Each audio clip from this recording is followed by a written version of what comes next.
After leaving Juneau, we had been admiring the beauty of southeast Alaska for only a couple of hours before our first encounter with wildlife. Suddenly, a pod of doll porpoise were racing along with the David B, shooting across the bow. Jeffrey said we were doing 8 knots, and he has seen the doll porpoises race a boat doing 18 knots.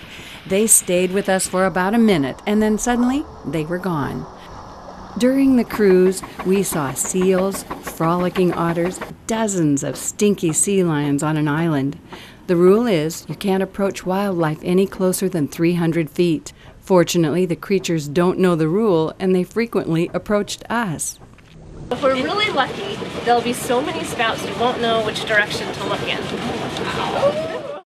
Our fellow passengers were birders, so we learned a lot about the feathered inhabitants of the area. It's not just anywhere where you see 3 bald eagles on an iceberg. There's 7 eagles right there. There's 4 of them fishing, 3 of them in flight.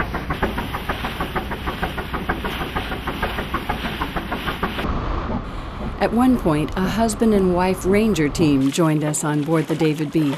We think because they heard about Christine's wonderful cooking.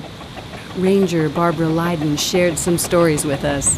This big island is Some Dumb Island, and this little one is Bushy Islands, and we'll sit on Bushy Islands and we'll look across to Twin Meadows and we'll just watch brown bears and wolves just playing and eating.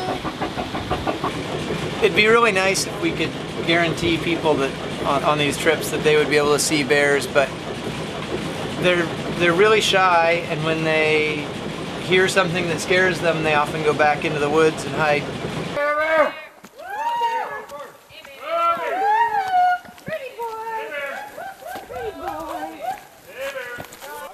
One day we went for a hike in bear country. Yeah, there's 4 toe prints right there, or maybe 5, can't tell. There's a pad. There's we got sign of a real big bear headed the other way down toward the beach, so you might keep your eye out. Sounds good, we'll keep looking. The bear here loved the roots of skunk cabbage, and we came upon areas where a bear had torn the plants out of the ground. After coming across a bowling ball-sized bear scat, we decided to head back.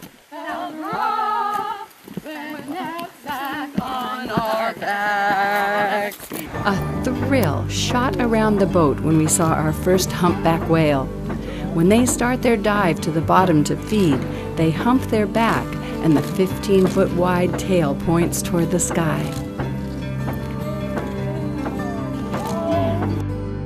During one 2.5-hour period, we saw more than 100 whale spouts and whales themselves. One was about 65 feet off the boat.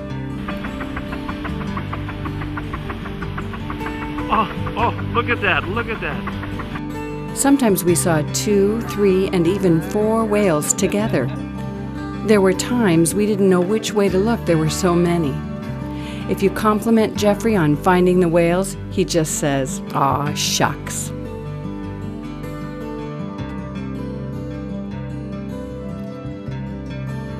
At one moment, it was like the whales were doing synchronized swimming.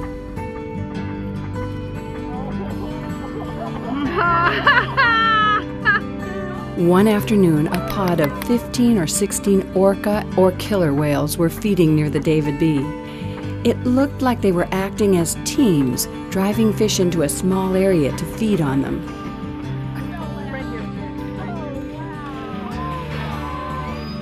Like people, there seemed to be show-offs in whales also.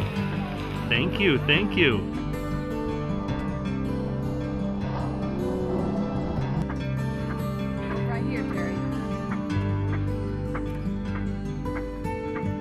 We were treated to one special treat when a whale breached, coming almost completely out of the water.